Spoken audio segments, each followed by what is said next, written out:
All right, we've got our 45-day dry-aged brisket here. It is a Creekstone Farms prime brisket, so it's Black Angus beef, and I had it professionally dry-aged because I wanted to make sure that any mistake that I could have made in the dry aging process was eliminated, because I want to get a good sense of what this is going to be like. Now, my guess is when we cut into this paper here and open it up, what we're going to see is kind of a black, dry, crusty exterior, and I'm going to have to remove the entire exterior surface of the meat. But we won't know until we open it up, so I'm going to open up this paper that it came in, and we'll see what we've got.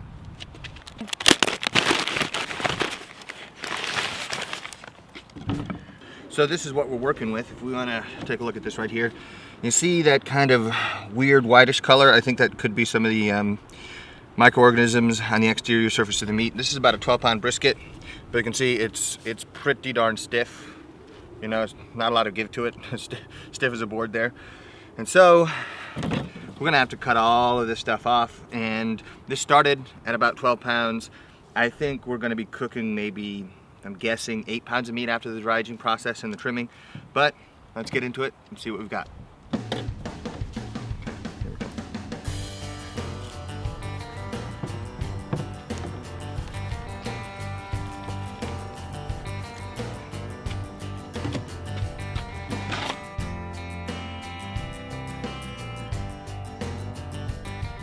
All right, oddly enough, actually trimming this stuff off is pretty easy. Partly because it's so stiff, so there's not a lot of give. If you ever tried to trim a brisket that's too warm, you know the fat gets really soft and you're actually more likely to cut yourself. Also, I noticed that all this fat feels really waxy, kind of a different feel than with a fresh brisket. So we'll keep going with this, and maybe if there's anything else like important that I notice, I'll let you know. Actually, there is one thing right here. If you look in there, got a little funky stuff going on there. That's definitely going to come off. I don't want to eat that. But I think it's part of what contributes to the flavor. So let's keep going and see what we got.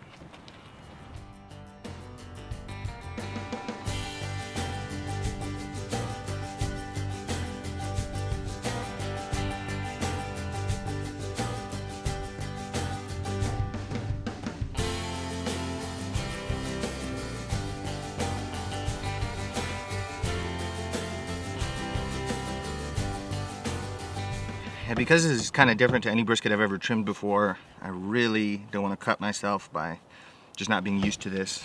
But it's working pretty well so far. I'm taking off everything that looks kind of black or brown, and I'm waiting until I get this deep red color on the meat, and then I move on to the next portion. Be very careful as you're trimming this, that you don't cut yourself.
Well, what up, Betty? You hungry? I would be too if I were a dog. All these meat scraps, it's like beef jerky is what it feels like. Whew. Alright, that was a lot of trimming. As you can see by this mountain of trimmings, we took a lot off of this brisket. And unfortunately, I didn't know, but this gets hung on a hook. And so I had to trim all the stuff. And unfortunately, bore a big hole in the point of this brisket. I don't know if that's going to survive. I'm going to try to cook it because I spent a lot of money on this thing and I want as much of it as possible to survive, but we'll see.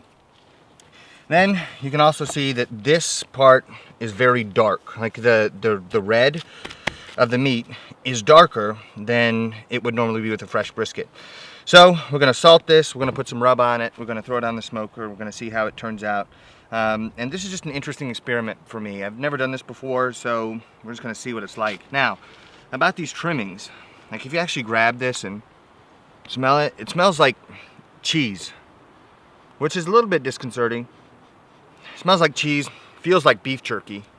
And then if you grab the fat is really waxy. I don't know of another way to describe it. It's a different texture than the fat from fresh meat. And then finally, if you see how much we had to trim off, it was a ton.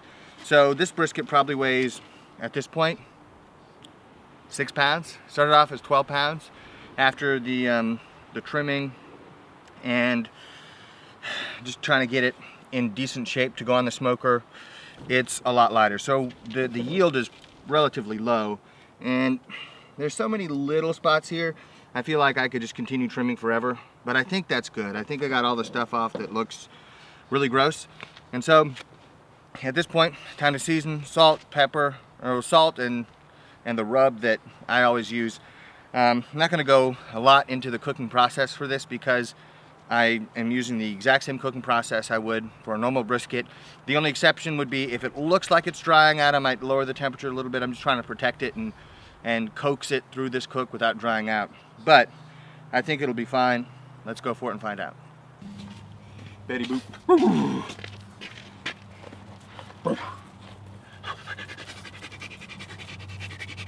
She's pumped. Do you think she's getting fed? I don't know, can you feed dry aged meat to a dog? Sure you could, man. They'll eat dead animals and whatnot, and they're fine. I don't know. Alright, so one more look at this brisket here without the trimmings. You can see what we're working with. It's not stiff as a board like it was before. After we took all that hard, crusty exterior off, flip it over to this side, you see how the meat is very dark right here. And so it's just going to be, I think, a different experience. I don't know if I'm actually going to like it, but I'm gonna like the fact that I tried it. Yeah, so this could be amazing or it could be a disaster, but we'll take you along for the ride. You'll find out with us. So I put on brand new gloves because I don't want to get, you know, raw meat stuff all over my seasoning containers. Something I always do, but something I realize I don't always mention. But I'm gonna go with some salt here because we trimmed this down and it's not very big. I'm gonna go a little lighter with the salt than I usually do, but I can still go pretty heavy with the seasonings.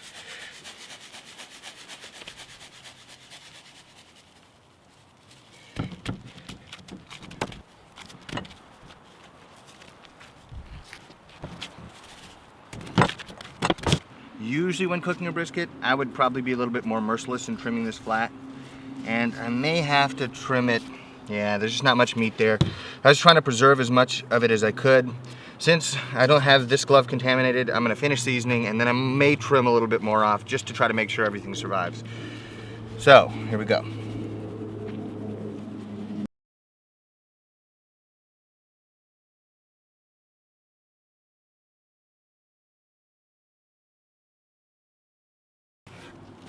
Alright, got this thing seasoned up, and unfortunately I'm gonna have to take off a little more of this flat just because I know it's not gonna survive. It's too thin, especially right there, and kind of work it back out here.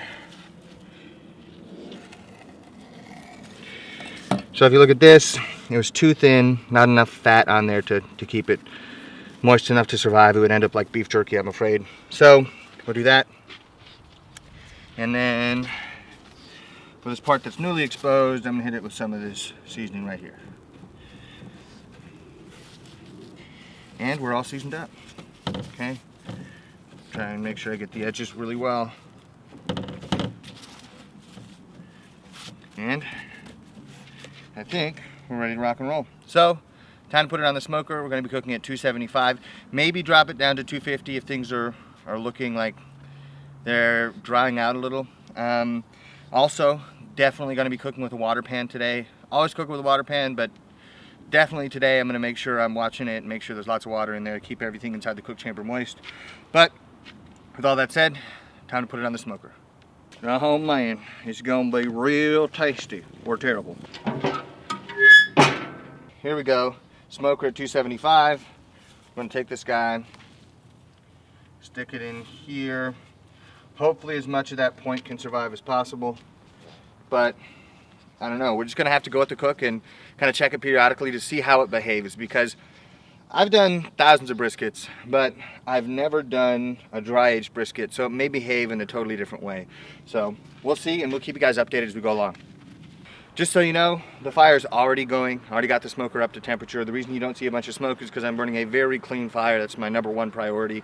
If you want to know more about that, check out my How to Manage Your Smoker Fire video. But clean smoke, because I don't want anything to ruin the flavor of this brisket. I want it to be clean, good, delightfully tasting smoke, and I guess the nuances of the dry aged beef.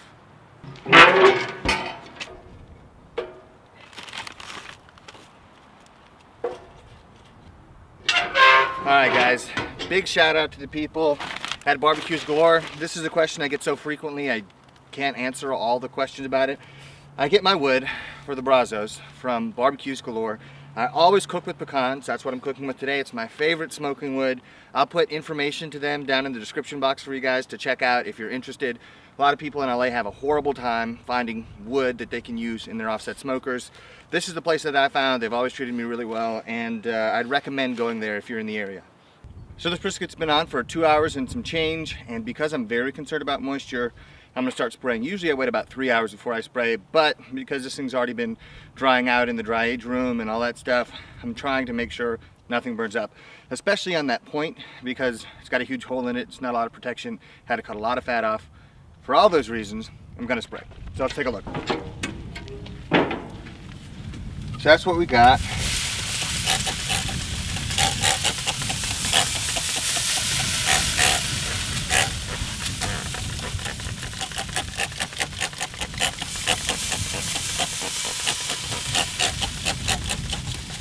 Just trying to keep everything nice and moist. I'm trying to spray, but hopefully not spray off a bunch of seasoning and stuff like that that, you know, we spent time putting on there, and we want to flavor the meat in the end. And then one other thing I want to show you is my water pan. You may look in the cook chamber right now and see, where's the water pan? And so this is something that I do on my little cooker that I don't see a lot of other people doing. Maybe there are tons of people out there who do this, but I don't know of anybody else who does. But this is what I do, and this is what I suggest. So I put the grill grate in the firebox, and in there I put this water pan, because here it's boiling, it's evaporating tons of water that hopefully travels through the cook chamber and keeps everything as moist as possible. I found this to be the most effective way to do it. So you can use like a metal bread loaf pan, you can use little foil pans, you can use whatever you want, but I use this stainless steel one because it's sturdy and I can use it over and over again, and it does a good job. And because it's boiling all the time, it's evaporating a lot of water, keeping it nice and moist inside here, which is what I care about. Okay, it's been about 6 hours that we had this brisket on the smoker here. We've kept the temperature pretty steady between 250 and 275, and I've been spraying about every 30 minutes just to try and keep it as moist as possible because it's already pretty dried out. So let's take this off of here and see what we got. All right, if you look at this, nothing's burning up, which is good. This guy actually survived, which I'm surprised about. But this is pretty thin. We'll just have to see how it turns out. But if you smell it, which of course you guys can't smell it, but if you could smell it, it smells definitely distinct, definitely different than a regular brisket. So usually I would just get smoky smell. In this case, I get this weird kind of pungent, almost cheese-like smell. So this could be amazing, but we don't know yet. So at this point, the temperature inside is about 170, so it's time to wrap it up. I'm gonna hit it with a little bit of spray, and then we'll wrap it up.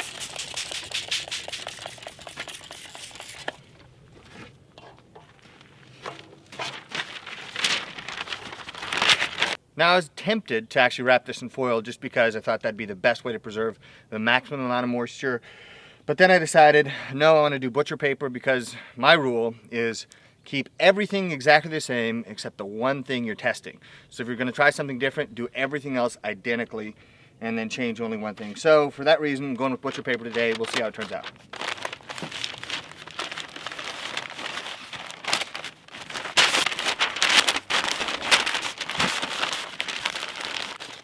Okay, back on the smoker, and when it hits about 203, give or take a few degrees, just depending on feel, we'll take it off. And for those of you guys who've been asking me, when I temp the brisket after I wrap it, I actually poke through the butcher paper to feel for tenderness and to test the temperature. Because I don't want to unwrap the whole thing, and just a tiny little hole will make virtually no difference at all to the I guess the wrapping technique itself. It's been about another hour and a half on this brisket, and so I just want to see about how it's coming along, check the temperature here. So let's open it up and see what we got. Also, I should note, at this point, I'm not worried about keeping the smoke clean because this is wrapped. I'm just trying to maintain temperature really well. So I might adjust the vents, down just to keep the temperature at 275 because, again, the meat's wrapped and protected from dirty smoke. So let's see how we're doing here in the point. Well, sure, it feels good. 191 right there. Kind of in the thick part of the flat. Let's see how that is. Okay. 195. So not bad. So we're getting there. Maybe another hour or so. I'm guessing about an hour, and then we'll be at the right level of tenderness and about the right temperature to pull this guy off, and then we're going to rest it for an hour. But until then, we'll just let it hang out in here, keep cooking, get nice and tender. And so if you don't like the dry aged flavor, at least you'll like the tenderness and hopefully the smoke on the exterior. But either way it turns out, I'm really excited about trying something completely new. It's going to be a new experience for me, and if it turns out great, then I can recommend it to you guys out there. All right. Okay, so we pulled the brisket off at about 203.5. It started feeling really tender, and we just finished the cook in the butcher paper, didn't do anything to it. After that, we took it and put it in a cooler, and we let it sit there for an hour. And then, now that it's done resting, we got it on the cutting board. I'm going to unwrap it and slice it up. I'm over at my friend Jonathan's house again, and so he's going to help me by taste testing it and giving me some feedback on what he thinks about the flavor, how it's different from a normal brisket. So hopefully this feedback will help me understand a little bit about what the dry age process does to this cut of meat and how it pairs with low and slow barbecue as opposed to cooking hot and fast like a dry aged steak.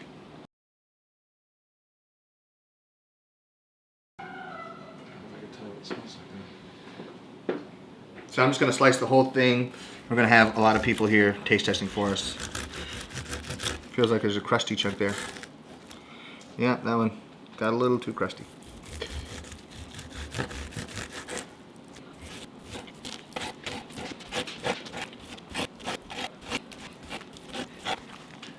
Okay, and then this guy, I know it's not going to survive into slices, so I'm just going to remove it now, and maybe we'll try to make some burnt ends out of that. It should be smoky and good.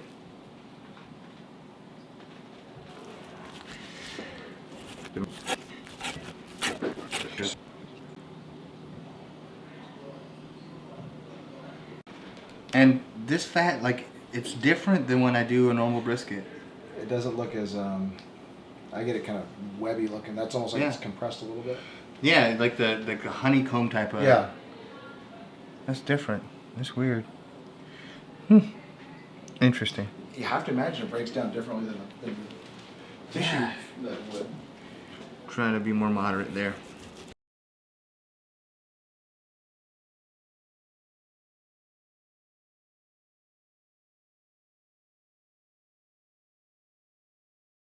All right, got this brisket all sliced up here. My friend Jonathan, who's graciously hosting us in his home tonight, is going to help me try it. And so feel free to reach in and try any slice that you want, any part that you want, like any of this stuff.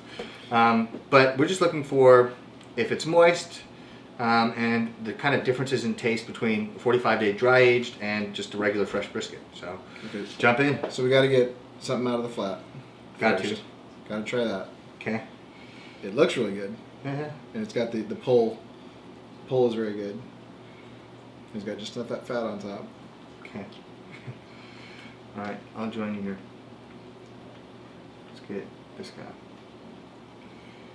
Does it have any funk to it, you think? No. No. And there's a little bit of fat left on top of this, so if there was something odd with the fat, I think you'd taste it there. Nothing too crazy there. Interesting. Gotta get over in the. Go for it. All right. Anything you want? I saw this. The smoke ring on this looks really good. So I'm gonna grab one of these fat pieces out of the middle. Okay. That looks really good. That looks really good.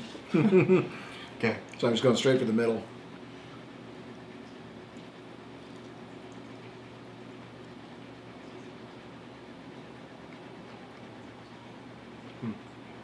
It's good. It's actually, I know it sounds weird. It's almost a little bit more mild.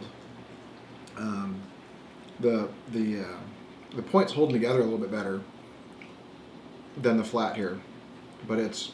What do you think of that? Okay. You need to eat one of these guys. It One is of the not little- mild. The flavor nuggets. Yeah. Okay. It's a little dry just because it was super exposed, but Okay. you definitely taste So the this is dry the aged stuff. special, super smoked, center cut, burn end. All right. You get some funk in that. It's got a lot more flavor, but nothing that I would send it back and say, "Hey, this is not right." Right. Drier. Yeah. I think it was probably cooking around the hole in the middle. Yeah. Drier there. This reminds me a little bit of like the bottom side of the flap when you get a little bit of burn on the bottom. Right. But Right, I'm right, taking right. a second bite.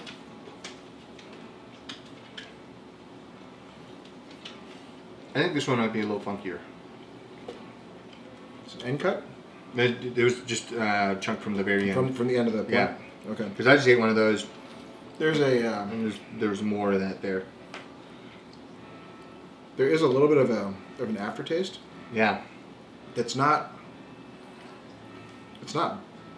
bad, but it's Yeah. not one of the things that you would say, "Ooh, Right. I want to go back for more of that." Right. That's interesting.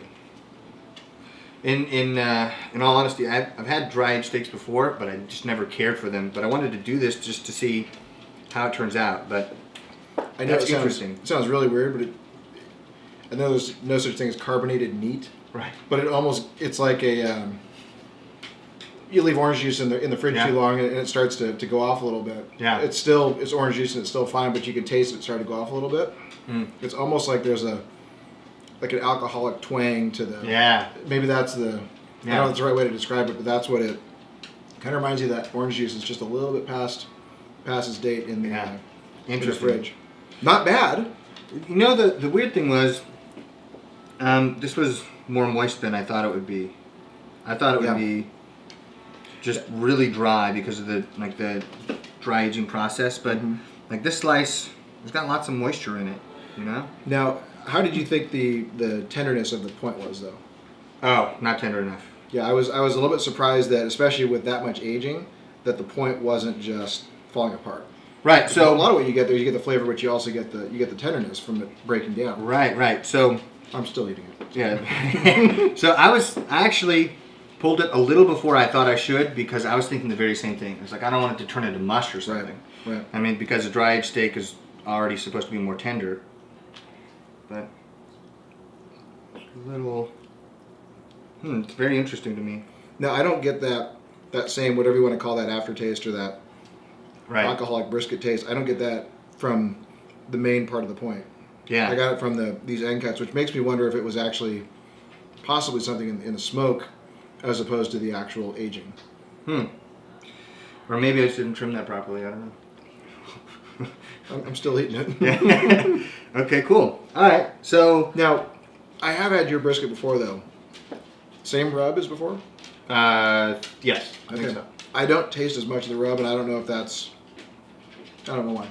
Okay. But I don't taste as much of the rub that I normally taste from your brisket. It could be because the exterior was so dry, when I put the rub on, it just falls off. Could be. Yeah, it could be that. But, So I think we've learned some things, that it's not, predetermined that the brisket won't be moist, which I was afraid of. And it provides a different flavor. I don't know that I prefer it. And, well, actually, I don't prefer it. But it was interesting to try because you get just a little different flavor. It's not just the, beef, smoke, salt you get something odd, something different. And it's interesting to do it as an experiment, though if I were choosing, I wouldn't choose this over regular brisket any day of the week.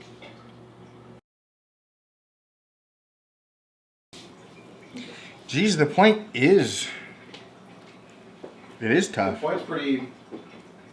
It's not even close. It's almost like the aging of the opposite direction. Yeah, it's really strange.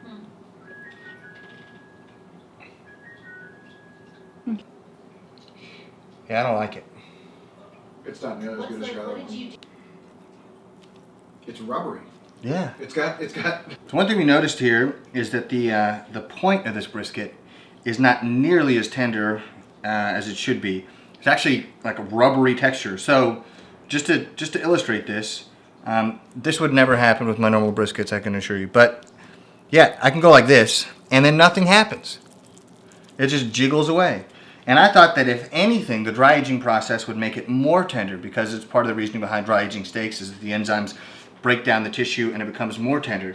And so for some reason, I don't know if it was an error on my part or what, this dry aged brisket isn't as tender, at least not in the point. It's not nearly as tender as it should be. I mean, you have to work to pull this apart.